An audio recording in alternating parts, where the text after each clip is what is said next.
I can place grouping symbols in an expression to create a specific value. Here's what you need to know.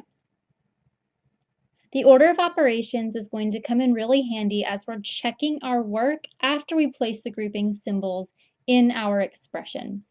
So the order of operations, please excuse my dear Aunt Sally, tells us to do parentheses, then exponents, then multiplication and division from left to right, and then addition or subtraction from left to right. Grouping symbols tell us that we always work from the inside out.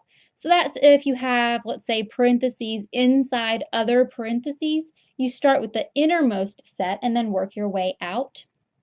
Here's an example of that. So in this particular example, we have parentheses inside brackets. We would work out the parentheses right here where I'm pointing before we work out the bracket parts. We do the parentheses first because they come way on the inside, and then we'd start the order of operations over again and work our way out. Every time you do a step, start the order of operations over. Here's an example. Let's insert grouping symbols to create a value of 30. So it tells us exactly what value we want to create. We want to create the value 30. So how do we start? Think of ways that you can make 30 and then see if you can generate any of those ways with the numbers that you're given. You can also just do a lot of trial and error and use the order of operations to check your work. But I'm going to start by thinking of different ways that I can make the number 30. I know that 30 is 3 times 10. That's pretty simple to start with. So let's see if we can come up with a way to create 3 and create 10 using the numbers that we are given. 3 is the same thing as 7 minus 4, and 10 is the same thing as 6 plus 4. So I can go ahead and group using parentheses here and here, and that would give me 30, but we're going to do the order of operations to check our work. So we do parentheses first.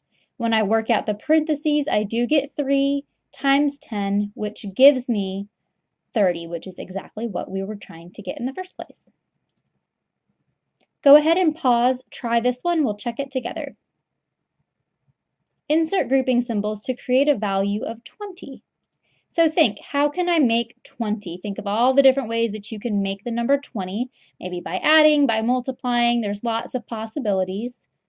I know that 24 minus 4 is equal to 20. Again, this sometimes takes a lot of trial and error, but once you get more familiar with placing the grouping symbols, it does go a lot faster. One way that I can make 24 is by saying 6 plus 2, which is 8, times 3. 8 times 3 is 24.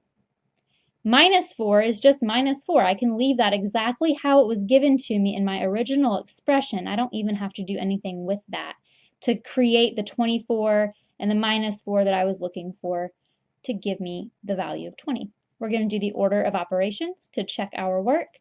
And this is one way to insert grouping symbols to create a specific value. If you want more on this topic, check out the Learning Target spreadsheet for additional resources, videos, and practice.